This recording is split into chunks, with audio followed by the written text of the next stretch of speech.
What is the relationship between blood glucose levels and diabetes? How is this relationship maintained? How do they affect each other? So in this video, I'm basically going to briefly explain the relationship between them by building up the knowledge from scratch up to as much as possible. Starting off by defining the blood, the components of the blood, and then we will move on. So your body has blood, circulatory system inside your body pumps blood to your whole body. In the blood, the three main components of blood include the plasma, the red blood cells, and the white blood cells. Red blood cells are the donut-shaped cells for diffusion of oxygen. White blood cells include lymphocytes and phagocytes. Phagocytes perform phagocytosis. Lymphocytes produce antibody production. Okay. Then you have the major part of your blood, which is the plasma. Let's say most of your blood contains plasma. Okay, and your plasma contains glucose. Glucose is something that is present inside your plasma. The amount of glucose that is present inside your plasma is described or referred to as blood glucose levels. Okay? Now, blood glucose levels is one of the essential things needed for your body to maintain homeostasis. What is homeostasis? Homeostasis is the maintenance of a constant or set internal environment, including factors such as temperature, water concentration, and blood glucose concentration, and many other factors. If either one of these factors is derived away from its set point, it can be leading to fatal consequences. So homeostasis is very important for your body, and one of the factors that you need your body to maintain homeostasis is the blood glucose levels. Okay, now again, your blood has plasma. Plasma has glucose. The amount of glucose inside your blood is referred to as blood glucose levels. Okay? How are these blood glucose levels maintained? The blood glucose levels inside your blood is maintained through a negative feedback loop. What is a negative feedback loop? The negative feedback loop is a mechanism inside your body that works as I will describe now.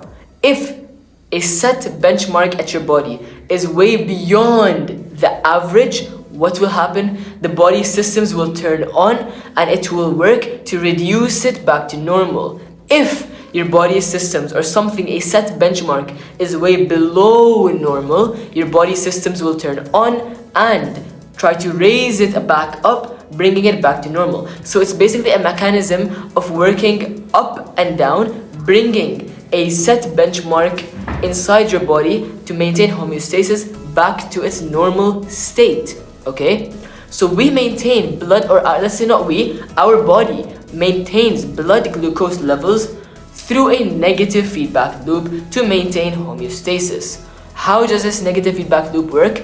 Well, basically now we're going to jump into the endocrine system. Okay, inside the endocrine system you have something known as hormones.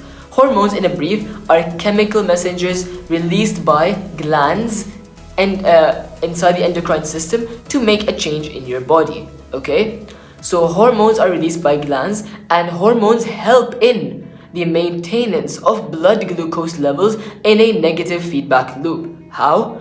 So look, a hormone can either be produced by a specialized organ or a gland.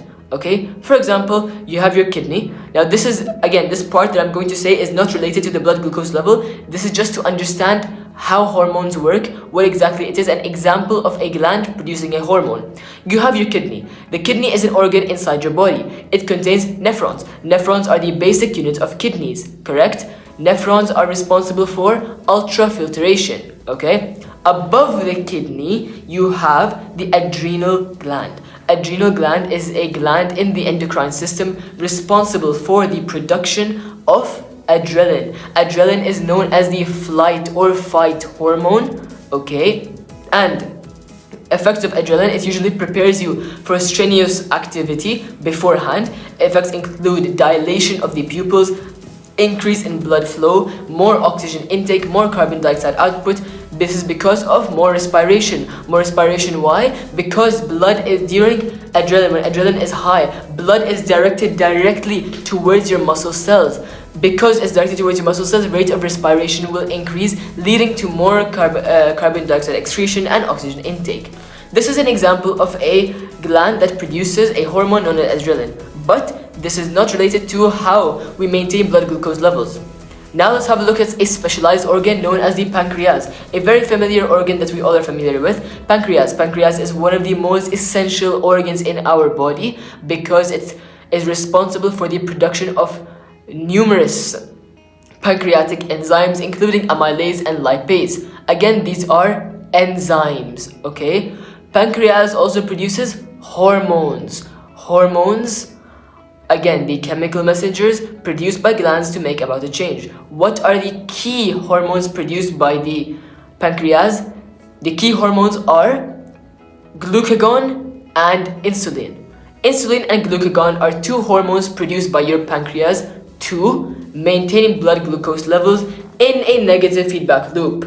So we know that blood glucose level is maintained in your body via negative feedback loop. How? Using two hormones produced by the pancreas. These two hormones are insulin and glucagon. How do they work? Let's have a look at that.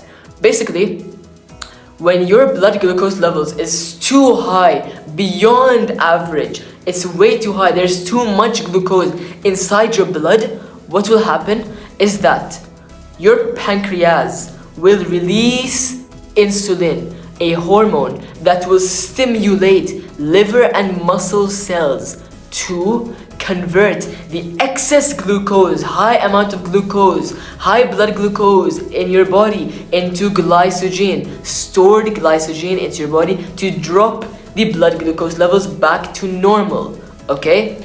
Your body will now store glycogen, which is converted from glucose to glycogen using insulin production from the pancreas. Temporarily, it will be stored, okay? Now, if your blood glucose levels is way too low, there's less amount of blood glucose levels inside your body, the pancreas will release glucagon. Glucagon is a hormone produced by the pancreas that will stimulate liver and muscle cells to convert stored glycogen into glucose. Converting stored glycogen into glucose, more and more glucose to be converted. This means we have more glucose, raising the glucose level back up to normal. Again, to summarize this specific point, when your blood glucose level is too high, pancreas will produce insulin. Insulin will stimulate liver and muscle cells, convert the excess glucose, that is the reason why glucose is so high, to stored glycogen, returning it back to normal. If your blood glucose level is too low, pancreas will release a hormone known as glucagon. Glucagon will convert the stored glycogen into glucose to raise the glucose level up back to normal. Okay, I hope this point is clear. And now let me just clarify a very important misconception that most people have is between glucagon and glycogen. Okay, glucagon is a hormone produced by the pancreas. Okay, glycogen is something that glucose is stored as. Alright, so now we understand how is blood glucose level maintained by a negative feedback loop for homeostasis. Okay, now why is this important is because if your blood glucose level is too high, we can jump to the point of diabetes now. Okay, but before I jump to that, let me just explain why the blood glucose level goes high. Usually, blood glucose level rises after you eat a meal high in carbohydrates and sugary substances, okay? Because these specific nutrient molecules increase the blood glucose levels inside your body. Now, let's see how high blood glucose level can affect diabetes. Now, coming to the urinary system. In the urinary system, we have the kidneys. And I'm pretty sure we've said this before, the kidneys, they have nephrons. Nephron, if you study the structure of the nephron, the first part of the nephron is the first proximal convoluted tubule. In the first proximal convoluted tubule, during ultrafiltration, glucose is the first substance to be reabsorbed in the first proximal convoluted tubule. If glucose is not reabsorbed, glucose will pass through the collecting duct and it will end up in your urine, passing throughout the urethra. Glucose present inside your urine is a sign of diabetes. So you need to avoid this at all costs. It is not something good. How do you avoid glucose from being end up in your urine? It's not something you have to do. It's not a voluntary action. It's an involuntary action. It's something that is done by your body. What is responsible? Your insulin is responsible for this. Okay, wow. Insulin is supposed to convert glucose into glycogen. How is it responsible in ultrafiltration, which is in the urinary system? Well, let's connect the dots now, okay? You have glucose in your blood plasma. The blood goes to the nephron, and the glucose is reabsorbed back into the blood in the first proximal convoluted tubule, correct? The excess, now if imagine you have excess glucose, you have too much glucose. When all this glucose will go in your blood to the first proximal convoluted tubule in the nephron, some of it might not be reabsorbed and it will end up in your urine. To prevent this, we have insulin. Insulin will be produced by the pancreas to convert the high amount of glucose into glycogen to prevent excess glucose from reaching the nephrons, reaching the first proximal convoluted tubule and not being reabsorbed and then ending up in your urine, leading to diabetes, okay? That is how it works for a normal, healthy person. For a person who is diabetic, why do we input insulin injections? Because insulin is not working properly inside his body. There's excess glucose in his body, it's not being reabsorbed, it's ending up in the urine, okay, which is not supposed to happen. And the insulin inside his body, pancreas is not producing insulin efficiently. Insulin is not converting glucose into glycogen to be stored efficiently. So we have to inject insulin to do the job of converting excess glucose into glycogen to be stored by the body, preventing it from going to the nephron and ending up in your urine for diabetes. Okay? So, to summarize everything that we have taken up till now, or to summarize the relationship between diabetes and blood glucose levels, we can say that. Now, I'm going to try my best to summarize this, okay? Because I know the topic is quite complex to understand. In summary, your blood has glucose. Amount of glucose inside your blood is known as blood glucose levels. How is blood glucose levels is essential for maintaining homeostasis inside your body. Homeostasis is the maintenance of a set internal environment in your body. If one of the factors of homeostasis, like blood glucose levels, is derived away too far from its benchmark state, it can be fatal. So, how do we maintain blood glucose levels? Blood glucose level is maintained inside your body by a negative feedback loop. This negative feedback loop is worked by the pancreas organ, producing two essential hormones, insulin and glucagon. If your blood glucose level is too high, insulin is produced to convert excess glucose into stored glycogen temporarily. If your blood glucose level is too low, glucagon is produced by the pancreas, another hormone that will convert stored glycogen into glucose to raise the glucose level back up. Okay, this is a negative feedback loop. How is this related to diabetes? Because for a person who is diabetic, insulin is not working properly inside his body. So the excess glucose is not being converted into glycogen. Instead, it is not being reabsorbed because there's too much glucose in the first proximal convoluted tubule in the nephron. It's not going to be reabsorbed, it will end up in your urine. That's the problem with a diabetic person. How do we resolve this problem? We resolve it by injecting insulin inside your body to replace the work of the actual insulin that's supposed to happen inside your body to convert the excess glucose into glycogen. This is why a diabetic person must keep track of his blood glucose levels to ensure that his blood glucose levels are within range. Whenever it's too high, he must inject insulin to convert the blood glucose into glycogen for the body. Alright? Other factors that can be, or other symptoms of diabetes is, for let's say type 1 diabetes to be specific, is blurred vision, loss of weight, and etc. Okay?